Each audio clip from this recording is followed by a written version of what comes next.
Tu sais, un jour tu vas te réveiller et te rendre compte que t'as grandi, mais pas forcément mûri. Que t'as avancé en âge, mais que t'as laissé ta vie en pause. Moi aussi j'ai eu ce moment. Ce jour où je me suis regardé dans un miroir et je me suis demandé, c'est ça être moi? C'est ça que je deviens?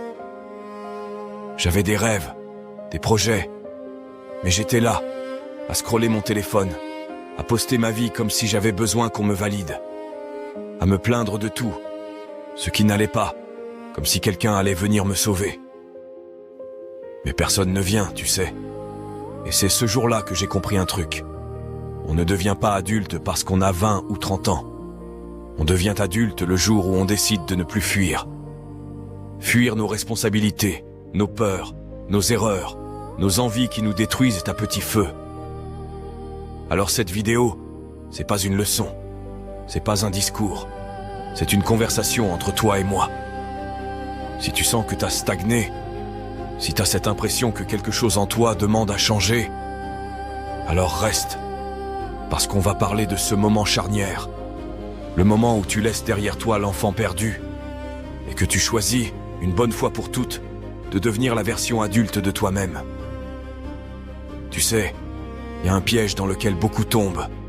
C'est l'idée que, pour exister, il faut tout montrer. Montre ce que tu manges. Montre où tu es. Montre ce que tu fais. Montre que t'es heureux. Montre que t'es fort. Montre que t'avances. Sinon t'existes pas. Tu vois ce que je veux dire? C'est devenu une sorte de réflexe. Tu vis un moment, tu le postes. Tu crées un truc, tu veux direct l'annoncer. Et si t'as rien à montrer, c'est comme si ta vie perdait un peu de valeur. Mais tu sais quoi? La vraie force, c'est dans le silence. T'as pas besoin de tout dire. T'as pas besoin d'expliquer. Tu peux très bien être en train de construire quelque chose de grand, sans que personne ne le voie. Et c'est justement là que t'es en train de te forger. Il y a des gens qui vivent pour l'image, et d'autres qui vivent pour l'impact. Ceux qui vivent pour l'image, ils sont fatigués, toujours en train de prouver, toujours en train de chercher des likes. Ceux qui vivent pour l'impact, eux, ils bossent. Ils savent que le vrai respect ne se demande pas.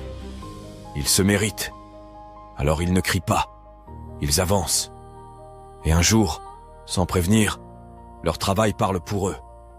Et là, tu n'as plus besoin de dire « Regardez-moi », parce que le monde te regarde naturellement. Moi, j'ai compris ça le jour où j'ai arrêté de tout montrer. Je me suis dit « Est-ce que je le fais vraiment pour moi, ou juste pour que les autres voient que je le fais ?» Et c'est là que j'ai commencé à me concentrer sur l'essentiel. Mes projets, ma santé, ma paix intérieure. Pas pour les likes, mais pour ma propre vie. Si tu ressens ce besoin constant de montrer, peut-être que ce que tu veux, ce n'est pas d'être libre. Peut-être que tu veux être validé. Mais la validation extérieure, c'est une cage dorée. Tu te sens bien dedans, mais t'es pas libre. Alors aujourd'hui, si tu veux commencer à grandir, commence par garder certaines choses pour toi. Ne montre pas tout. Ne dis pas tout. Travaille dans l'ombre et laisse la lumière venir quand tu seras prêt.